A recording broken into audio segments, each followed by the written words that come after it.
Part 7, reasons why God may not be doing much with you or answering your prayers as you would expect him to in this season is wilderness. You are in your wilderness season. And this one is the one that most of us do not like, right? This is where God looks like he has abandoned you. It looks and feels like God got no time for you. Because you be over here praying, you be here doing everything you know how to do, but God is like, can't hear you. He's deaf. He's not seeing you, right? No, believe me, he does see you. He hears you, and he's got his eye on you, probably even more so now that you are in your wilderness season, because in the wilderness season is where God is shaping us. The wilderness season is where God gets to prune us. You know, many of us talk about destiny and, you know, what God's put you on this earth to do, and you're in pursuit of that, and it's great. And all of us on this earth, you know, whether we know it or not, God did put us on this earth with a specific assignment, right? Now, with God, he's more about the journey to that assignment, to that destination, than the destination itself.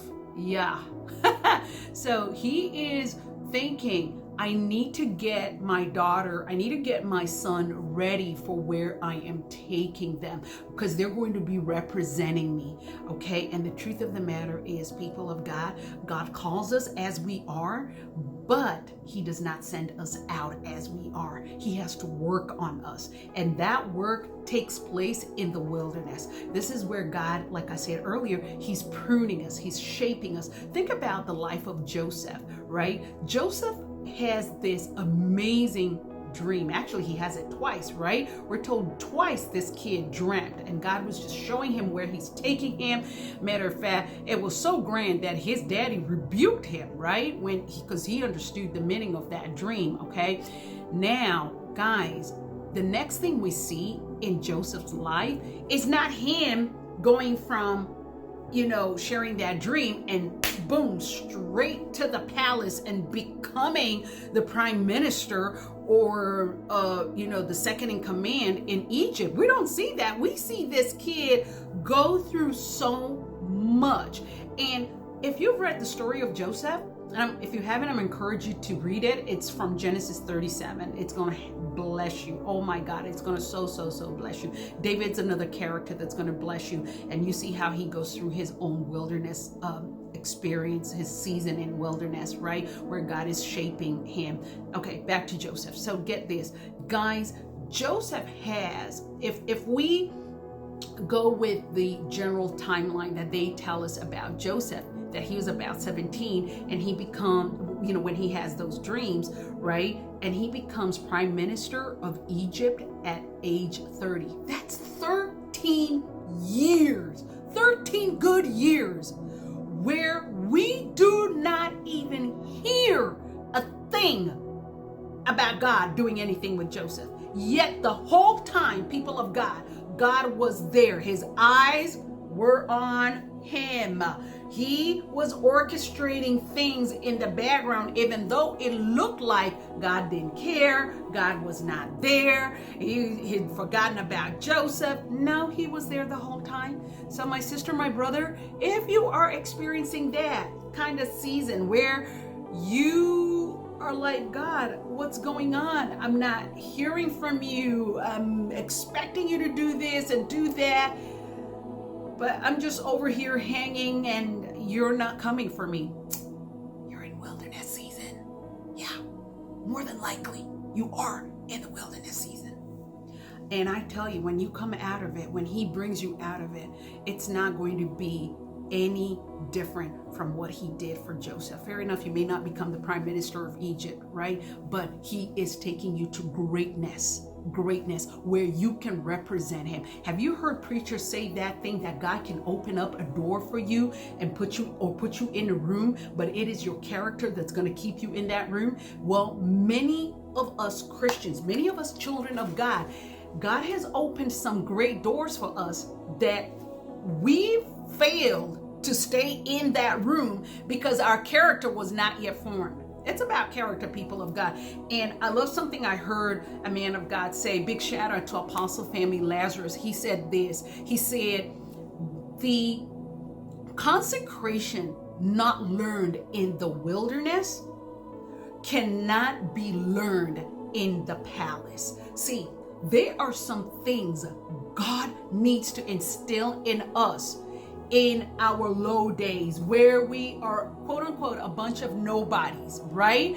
Because when we get to that place of greatness, it is those things that God put in us that will cause us to stay on course. I don't want to make this too long, but I have to throw this in there.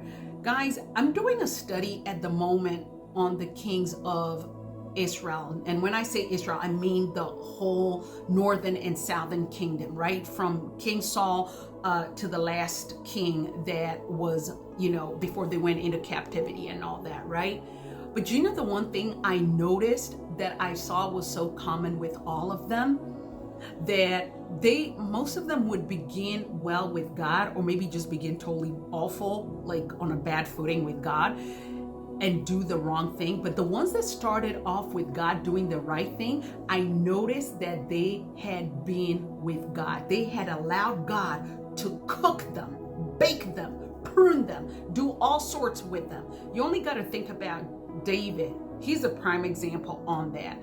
Like just how God used his experiences that he went through life, that David had God in front of him the whole time. And even when he sinned, when he took Uriah's wife, Bathsheba, right, and lay with her, we're told God extended mercy to him. You know why?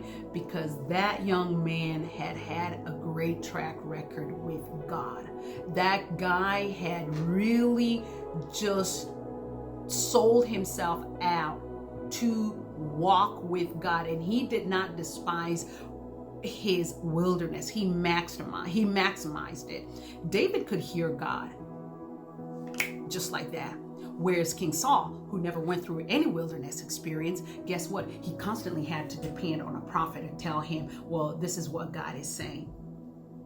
David, when he was on the run the whole time, this guy could hear God. God would direct him and say, no, don't do it this way. Don't pass through here. King Saul's waiting on you over here, so on and so forth. You need to read these stories. They will help you. This is the essence of what we are doing here. My whole point in doing these short exaltations is to get you back into the Word of God. And I pray they do.